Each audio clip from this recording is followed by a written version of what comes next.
Frankie, Sens fans woke up this morning with a general manager and a first-round pick. Now both are gone. You've played in the league. How does this all play out in that dressing room? It's a big mess. Like, it's going to be one of those things that's a distraction. It's a talking point for a lot of players in the room. And now you run the risk of guys saying, like, what's going on here? Like, is this our lives where we come to the rink and every day there's a big piece of news, mostly negative? And, you know, for those players, they have a really promising young group that they need to build around and continue to push to be a good team and make the playoffs in the NHL. There shouldn't be any more distractions with this group. So yes, Gino, it is a mess, but I will say this, at least on the positive side now, this organization has rid itself of the previous regime, and you have an owner in Michael Andlauer and a president, now intern GM in Steve Staios, that there should be a lot of belief in that these guys can right the ship.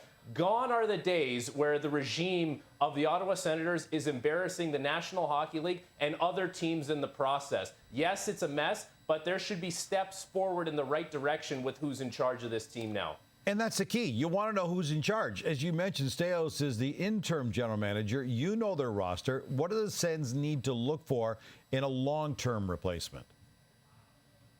I think it would be detrimental for this team to go back in time. And what I mean by that is to bring in someone who is of the old guard, someone who's been recycled in and out of the league. When I look at Michael Andlauer and the way he spoke so eloquently and candid today in his press conference, I see a guy who's progressive, forward-thinking, and very smart. And Steve Staios is right there with him. They've been together for a long time. They had a lot of success at the OHL level. So they need someone that fits that mold, that fits that vision for them. And I'll tell you what, Gino, you just need to know where to look in the NHL to find those types of people, but they do exist. It doesn't always have to be someone who's been recycled. So where do you start when you look for someone like that? I don't know, maybe start with one of the teams that has one of the best prospect pools in the NHL and see if there's someone who's been around and has some experience managing people in that regard. Like, there's going to be some names that pop up that may be off the board, and that's okay. But for this group, it seems like they're building a somewhat robust hockey operations department, which has been severely lacking in the Ottawa Senators organization for a long time. Someone who fits the mold of what Andlauer, Staios, Ryan Bowness are all about, and that's exactly where the Ottawa Senators should be going with this decision.